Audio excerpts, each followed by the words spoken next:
It's a time-honored tradition to bring on young individuals just getting a start in life to work under the tutelage of some master of the craft. Think of the carpenter's apprentice, who learns the trade from the master woodworker to build fine furniture. Today, young people around the country can find summer internships with organizations like CCM to learn their trades, experience office life, and even decide if a career path is right for them. Join us in Municipal Voice as we talk with two CCM summer interns on their experiences at CCM and our sister organization, KERMA. Municipal Voice is the Connecticut Conference of Municipalities podcast in collaboration with WNHH LP 103.5 FM. I'm your host, Matt Ford. As always, be sure to give us a like and let us know what you're thinking in the comments. CCM's Municipal Voice podcast continues to present a key forum on important state local issues. The views expressed do not necessarily reflect the consensus views of CCM or a member of municipal leaders. Okay, Calvin, thanks for joining us today. Yeah, Thank you for letting us on. Yeah. All right. So you're both interns with us at CCM. First of all, let's have you introduce yourselves. Let's start with Kit. Hi, yeah, I'm Kit. I'm a Yale student from Dallas, interning with CCM, majoring in economics and philosophy, and I'm glad to be on. Great. Calvin. Yeah, so I'm Calvin. I'm from Connecticut. I go to the University of Connecticut, and I major in computer science. And again, thank you for having me. Great. Now, Calvin, you work for our KERMA program at CCM, which obviously we're familiar with at CCM and towns in Connecticut are familiar with, but our viewers probably haven't heard as much about. So could you just briefly kind of tell us what KERMA does? You know, how do you explain it to your friends when they say, where are you interning? What are you doing? Yeah, so I mean, the best way I can put it is that KERMA is kind of responsible for the risk management and finance side of CCM. So, we're helping out providing workers' compensation, providing selling policy, Hmm. and providing the best suggestions for municipalities for whatever situation they're in. That's great. And what's the kind of key difference between what KERMA does and like a commercial for-profit insurance company or something like that? It's my first time working somewhere local in a very local Hmm. environment. Being able to directly help out government and public employees. So this is a first time experience for me, and Yeah. it's been pretty interesting. Yeah. Yeah, I know just from working at CCM for these years now that one of the kind of key differences between what you do at KERMA and some of the more commercial places is that it's member owned and member governed, which means if the company is doing well, that sometimes the towns even get money back because of that. It's really interesting stuff. And it's one of our most successful programs, which is why we have interns for that. Okay, what made you want to be an intern at CCM? Yeah, I just thought TCM would be a great place to learn more about sort of Connecticut and Northeast policy, learn sort of how the state level interacts with a municipal level. And Hmm. also, I just felt, and early on, I learned this within even just the first day, just learning so much about Connecticut. Hmm. And I'm not sure how much longer I'll stay in Connecticut, whether I'll stay in the Northeast, what the future holds. But Hmm. having been here for a few years, it's nice to sort of just learn a lot more about the state. I Hmm. don't want to be one of those people that lives in Connecticut for during college and then either leaves or stays. And people ask me about Yeah. what Connecticut's like, and I don't really know anything. Yeah. So it's been nice to sort of learn about policy and really just like also there's a lot more history than I would have expected, Yeah. especially from someone from coming from Texas. It's like Hmm. completely different sort of municipal Background. Yeah. system, and it's been really interesting to learn about that. So yes, Yeah. So being from Texas, I imagine you're much more used to familiar with some county government kind of stuff. yes, yeah, What county are you from? Dallas County. And is Yeah. Dallas County one of those counties that's bigger than the entire state of Connecticut or something like that? I honestly probably. It might be. Yeah. Yeah, I mean that was one of the first things I learned moving up to Connecticut just for the first time is just how like big Texas is. And when you Hmm. live there your whole life, you sort of don't really realize it. But it's been very interesting and nice to sort of be in a more, I guess, what most people would assume is normal for United Yeah. States state. Normal, But at least for New England, right? yeah, yeah. Calvin, what appealed to you about coming to CCM as an intern? As someone who lived in Connecticut, as long as I lived in Connecticut, I didn't know too much about how the municipalities work. So Hmm. same thing with kids, something I want to learn more about. Um, Also, as a computer science major, one of my interests so far is trying to apply technical skills into like finance and risk Hmm. management industry. So it was really appealing to look at the Kerma side of Hmm. CCM and to see how they operate. So I would say that. So you do see yourself perhaps with a future in risk management specifically, or something adjacent to that. Yeah, risk management, finance management. Hmm. Yeah. A little bit further. So how does that relate to your major? Yeah, so throughout this internship, I learned that there's a lot of I learned that like, there's a lot of alignment Hmm. with you need a lot of technical knowledge Hmm. for business. Just being able to maintain large amounts of data, being Hmm. able to effectively use that data to communicate with customers, and Hmm. data is a big factor on how decisions are made. Hmm. And especially in a business world, something you want to do if you want to really maintain and stabilize your business model. Hmm. So working with the towns in a lot of ways, towns do operate in some ways like a business. Yeah, Yeah. most And they're, definitely. an entity with all this very similar needs in some ways. Yes. What about you? You got your major, you got what you're doing at CCM and what CCM does. How do they relate? Yeah, so I'm a double major in philosophy and economics. Uh, Hmm.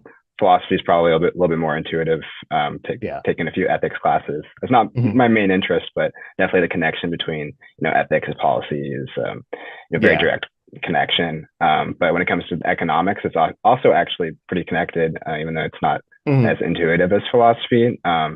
And I guess one thing would be just learning about doing research about sort of economic development happening in different Hmm. municipalities. Um, Along with, I mean, one of the things that I learned about CCM just from interviews, and it's been sort of the main focus recently, is like with the 119K commission, Hmm. with sort of education concerns. Just Yeah. seeing, economics is very important there. Obviously, there's so Yeah. much Yeah. more than just economics, but um, seeing all of the different opinions and voices about what we can do about the sort of disengaged youth Hmm. actually has a lot to do with economics. I was recently taking, I think last semester, I took a class on economics of education, which is very Yeah. like macro level, like federal Hmm. history of sort of how economics has affected education over time, and how it's dealt Hmm. with like racism and other sort of discrimination. And obviously that's still at play today, but it's been Yeah.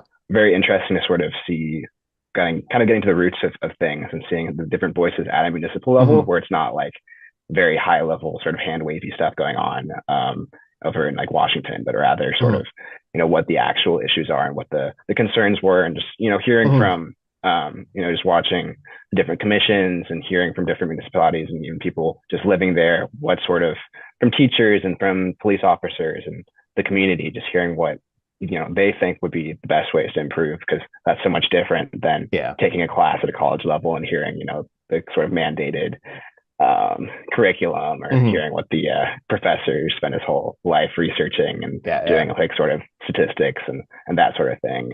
Sort of hearing the actual human voices. That's Yeah. one thing that has helped. Like I guess knowing the economics behind stuff has helped, but Hmm. also now just hearing from this side has made things just so much more human. Hmm. And that's been really helpful for me, and you know very Yeah. very useful. So I've enjoyed that a Yeah. lot. Yeah. So it's interesting how some of these issues are complex enough that you say, how does economics and philosophy, there's the ethical questions of education and helping out these people, what moral priorities do we have towards them? But also there's the economics, say, of, someone that is connected to education and goes on to secondary is more likely to get a good job, pay more taxes. So there's ethical and economic concerns to this 119K commission issue that we've been talking about. Let's go back to Calvin for a minute. Do you feel like your experience in college has prepared you for the workforce? Like, did you feel out of place for you coming into a real workplace, or did they prepare you for this? Yeah, so one thing I feel like I wouldn't have been able to polish up as much is my coding and technical skills.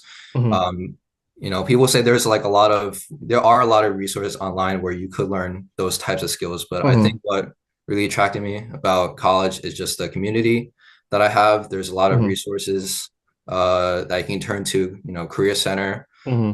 is a huge part of what will help me prepare for the workforce and for Hmm. this internship as well.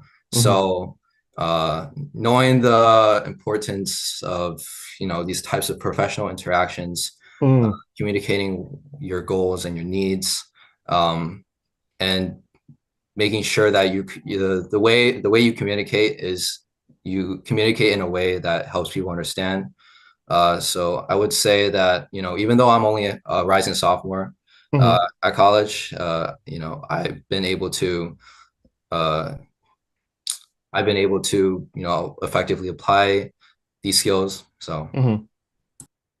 That's interesting. So, doing what you do with computers, you can learn the code at home alone in the dark at your computer, whatever, but translating that into a career requires interviewing at jobs and working with coworkers and all that kind of stuff. And that's what you're really sort of picking up from the intern process. yeah, and Yeah. another thing is the application. So a lot of the things I learned in class is like very conceptual, very theoretical. Hmm. And once you apply that to some kind of real life situation, it's from my eyes, it's completely different. Yeah.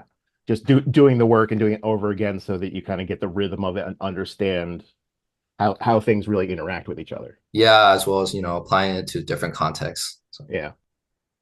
How about you, Kit? Do you feel like, your college courses have prepared you for the workforce? I think so, but definitely a bit maybe indirectly. Hmm. Obviously, I mean, I don't go to like a business school or a pre-professional program. Yale Yeah. doesn't really do that. It's a liberal arts college. Yeah. So a lot of the classes I'm taking are very like high level, not particularly like directly applicable to like Hmm. pre-professional or just the professional business world or even TCM. But I think a lot of maybe what college sort of prepares you for is sort of that critical thinking. Hmm.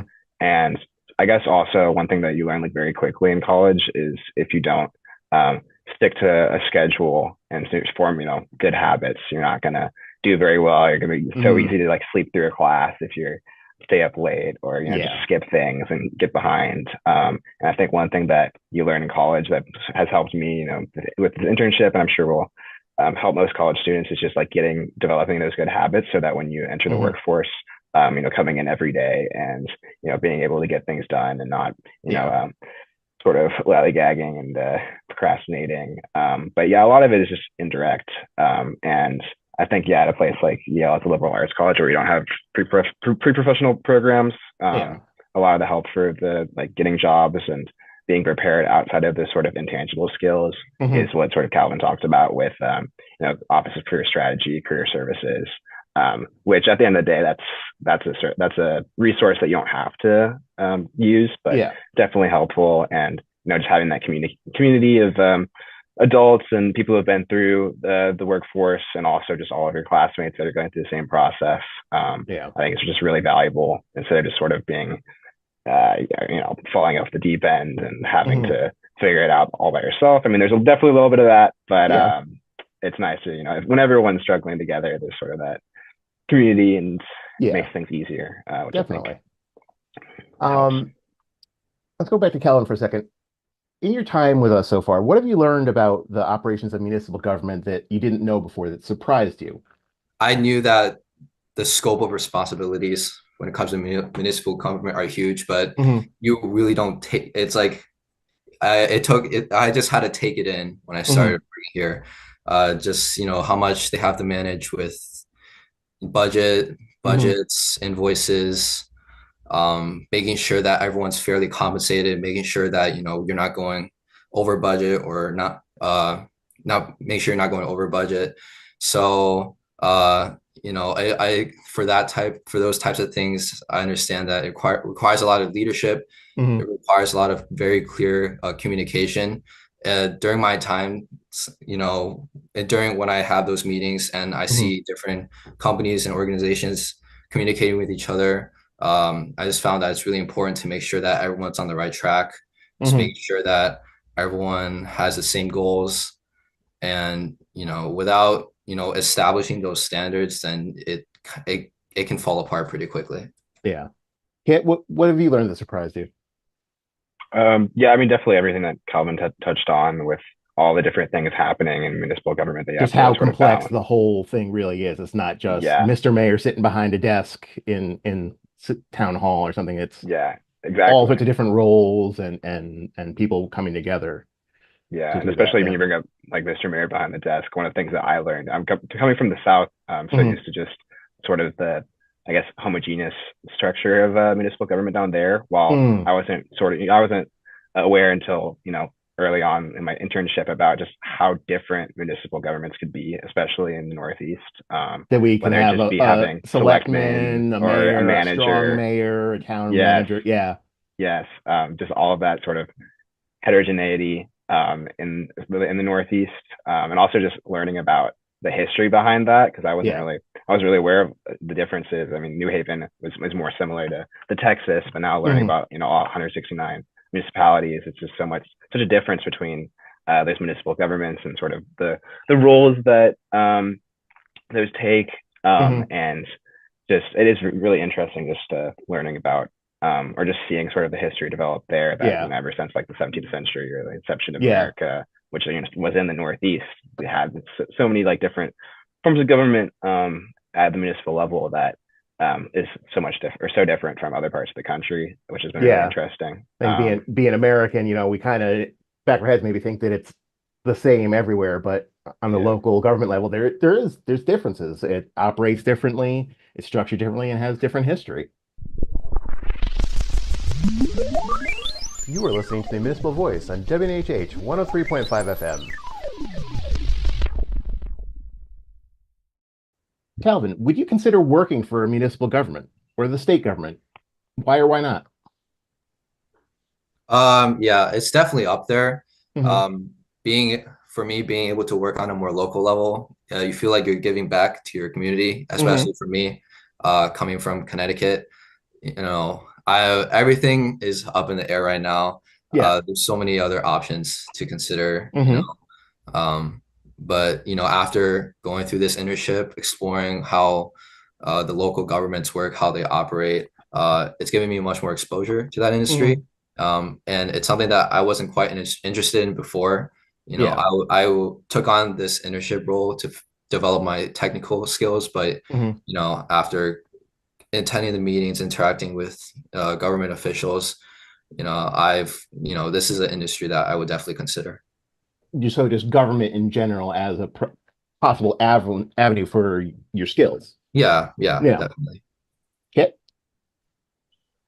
Yeah, I think probably further down the line, this internship has been really interesting, and Hmm. definitely just seeing like the communication and the community aspect is really impressive and seems really like uplifting, and be sort of a meaningful career path. The Hmm. only thing that would be stopping me from sort of working at that state level or municipal level, and especially Hmm. municipal level, it just seems really like tied to the community and sort of having a Hmm. good understanding of where you live.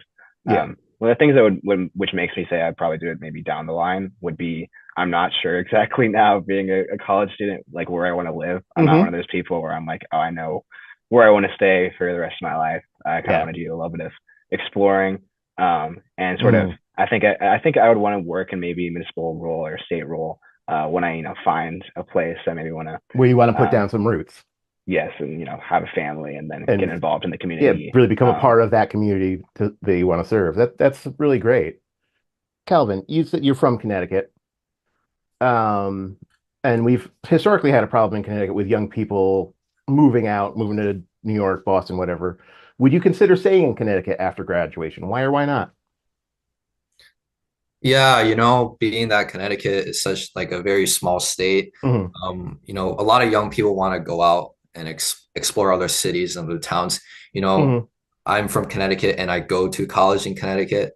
So, I think it's only natural for me that after graduation, I would also want to move out and explore. Hmm. I would definitely consider returning to Connecticut after Hmm. exploring, maybe settle down there. Um, Hmm. I really do consider Connecticut my home. Yeah. I grew up there. The culture I grew up around is something I definitely want to be around, whether it's someplace else with a culture that is Hmm. similar to that, or maybe I would go back to Connecticut. So, again, I definitely get why people want to go out. Hmm. Um, for different opportunities, different perspectives. So, down the line, that would something I would consider, but also even further down the line, I would consider going back Yeah. just because of the culture. Yeah. Okay. Obviously, you're not from Connecticut, but you've been here for a little bit. What would entice you, perhaps, to consider staying in Connecticut? What have you seen that you feel like maybe is being done right here? Well, I mean, definitely the pizza. New Haven, best pizza in maybe the world.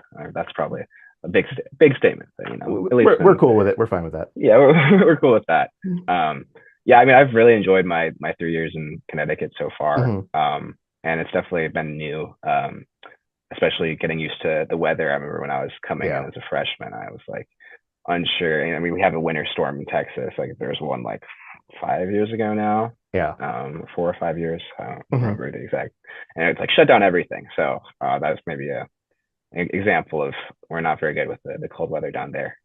So I remember coming up and having to get, or having to get used to it, but it really wasn't that bad. It was actually Yeah. something kind of nice.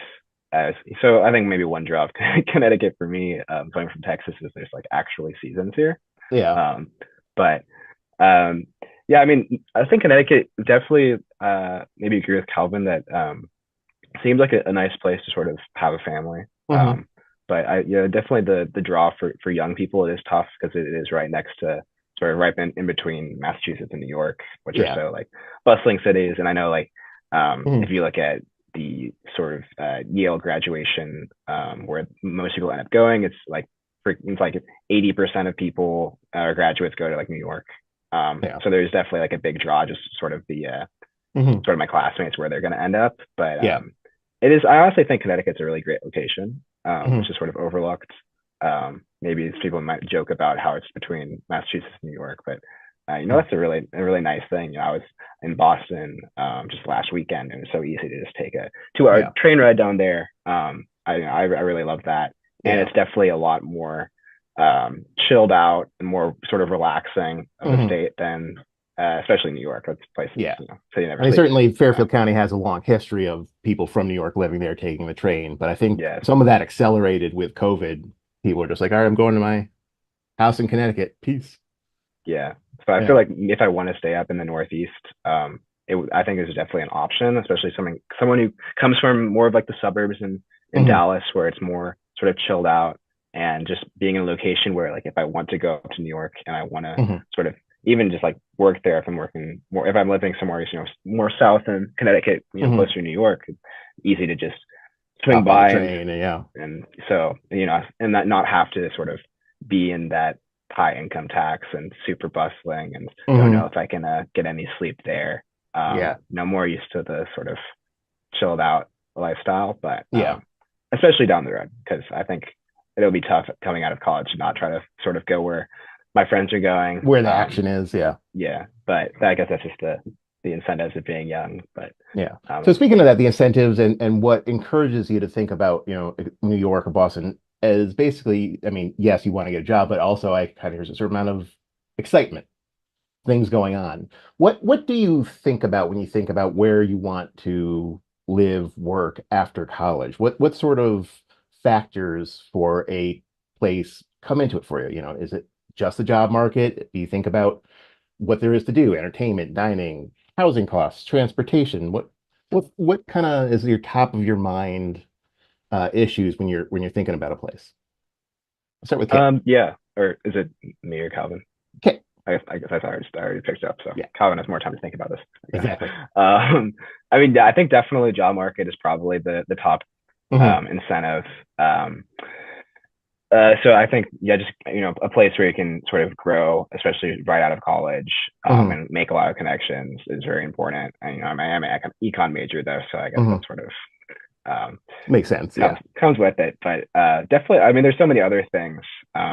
I think there's sort of a joke about people from like Silicon Valley. Everyone's like moving to Austin, Hmm. and as someone from Texas, you kind of joke about that. And Yeah. I think, um, I mean, if, I definitely see the appeal of that sort of thing. I think the things that maybe just intuitively sort of went into that would Hmm. be sort of the nice food and entertainment sort of the nightlife and just an active place, which I think, I care about that. Young people care about that because there's only Hmm. so many years where I'm going to be, wanting to, doing so much stuff that has to do with entertainment. Hmm.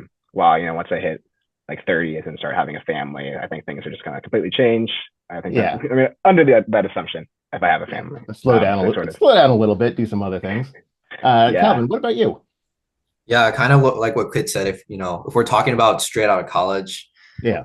you're looking for a stable job, so I would definitely look for a place where the job market is good.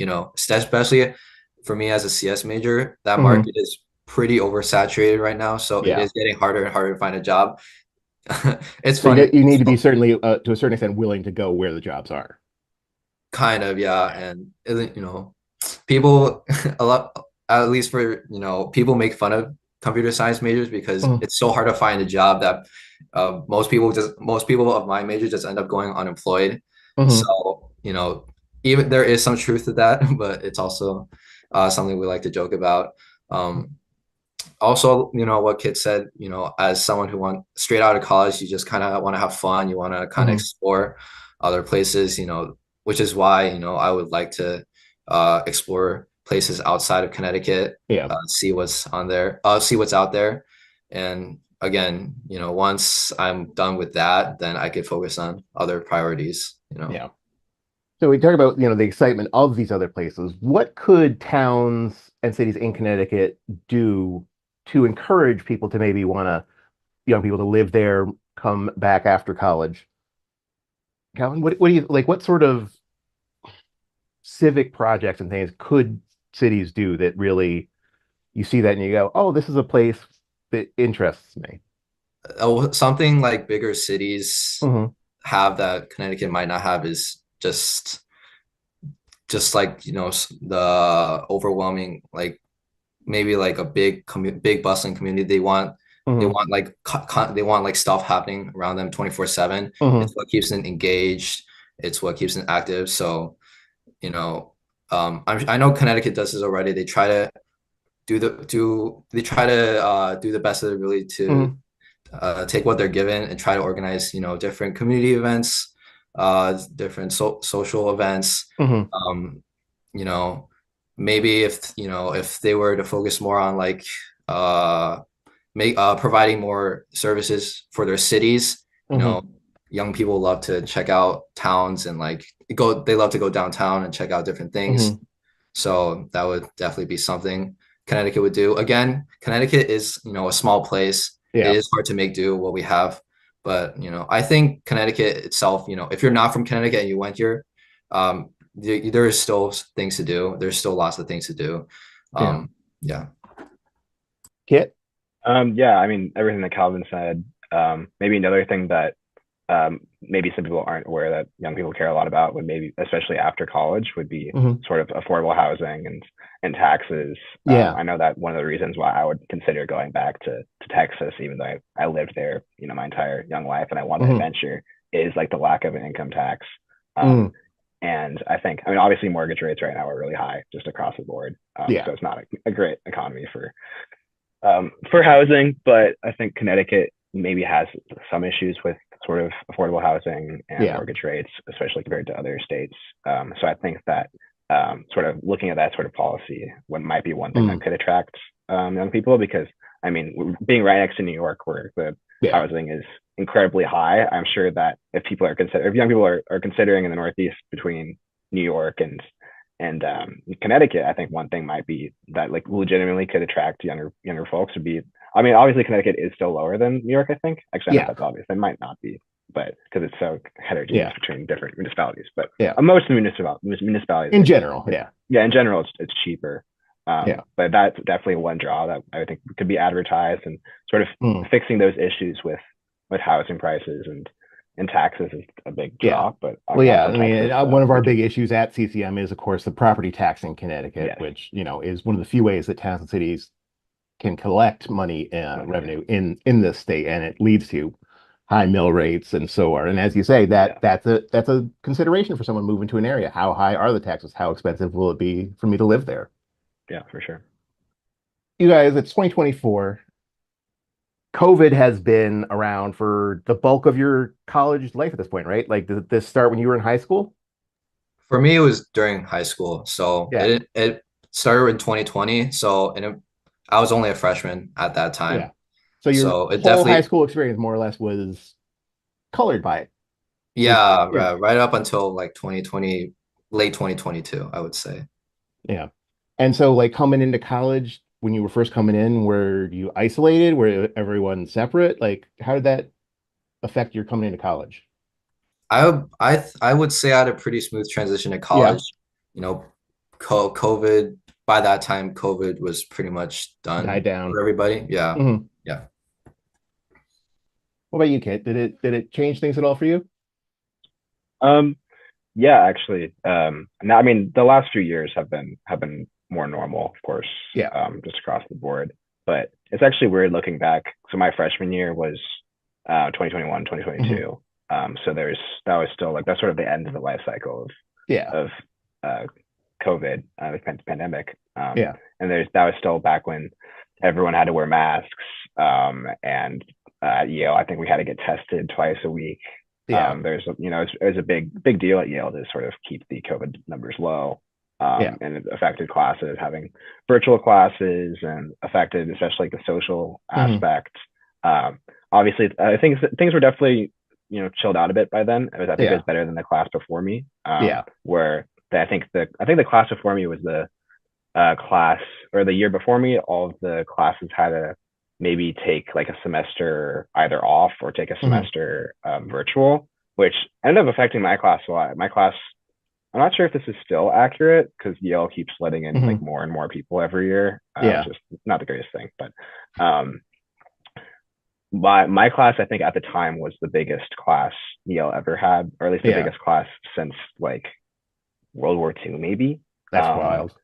and a lot of that was because of how many people in the grade above me that took semesters off or took the year off because they Mm. knew that COVID would completely alter their college experience that year. Hmm. Um, and I mean, I've heard like horror stories of what So they that they year was they like. stayed back on Yes. purpose, and so creating a larger class once everyone could go through kind of more in a more normal way. Yeah. And then I think also another thing, or maybe last thing maybe to bring up would be the one nice thing about COVID, I think, Hmm. was that when everyone sort of came on campus those first few weeks, Hmm. and we had a little bit more leeway to sort of Hmm. meet people and sort of, I guess those first like few weeks where you're meeting all the new like freshmen Hmm. and have to do all those like orientation activities usually might sort of be a bore. Yeah. But I think one thing, and it could just be the group of people that I was around, but I think Hmm. that COVID actually might have played a role in that since we were locked up for the last Hmm. year, now that we're like sort of finally set free, people Yeah. were like very, very social and really wanted to get out and meet Yeah. people and develop those connections, that community. And it was just really like sort of an explosion of Yeah. all of these people that I think in any other year, maybe they would be more introverted or Hmm. more sort of focused on their self. But because, we sort of the gate blew open Yeah. with as I mean, obviously COVID was still around. We still had to wear masks and get Yeah. tested, but it's not like we couldn't like interact with each other. Yeah. Just having that interaction after such like a dreadful year Yeah. was, I think, really awesome, and I think maybe helps my class bond more than maybe other classes do. Yeah. You don't know what you have until it's gone, sort of situation. Exactly. Yeah. Yeah. And kind of pushing that into the future now. We're talking here on Zoom, you know, we're in different locations. I work from home a couple days a week.